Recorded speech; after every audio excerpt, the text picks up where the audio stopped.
I studied art at secondary school, and I started to get into painting onto glass. I was into painting watercolors. I started to paint on glass, and I got interested in actually making my own shapes to paint onto.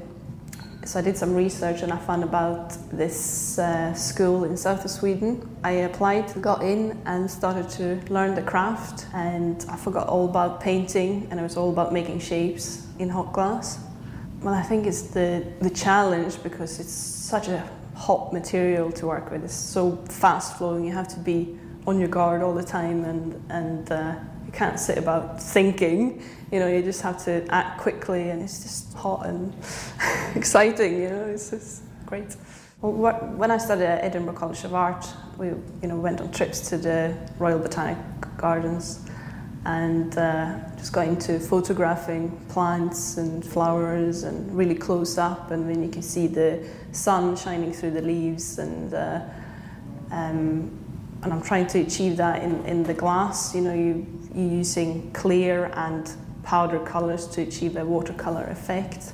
Well, when I started out to learn the craft, it was more making functional objects, just making bowls weeks and weeks on, and we weren't allowed to use colour, and maybe a couple of weeks a year you're allowed to use what colour you wanted, and it got all exciting.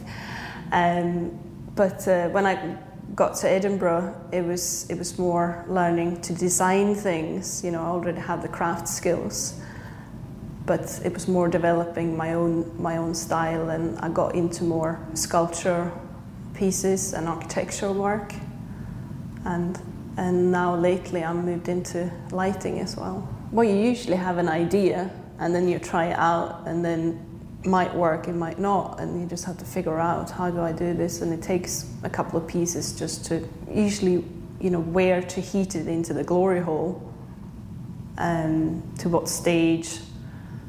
If you're dropping something, if you're making something long, you have to learn how the heat works, how long you have to stay in the glory hole, and sometimes you think, oh, I'm just going to count, 30 seconds or 10 seconds, but I don't do that. It's more kind of just feeling when it starts to move. Well, I kind of wanted to use the production methods, but making it into a sculptural finished object. So I'm making smaller elements that I'm then putting together. So I'm using glass, blown glass, and steel. So this sphere light that I have in the exhibition, it contains of about 32 elements, and then it's all put together and driven by LED lights. So I'm just trying to create kind of an atmosphere. It's almost like a theatre set, almost, different elements, backgrounds. So you're playing with different shapes and different uses of the pieces, architectural, sculptural, functional. Well, I noticed with the lighting, especially because there's so much movement in the pieces, people really want to go up and touch it. And I exhibited before, and people say, they go up and ping it because they don't think it's glass, they think it's plastic or rubber or something. So I quite like that, as long as they don't, ping it too hard.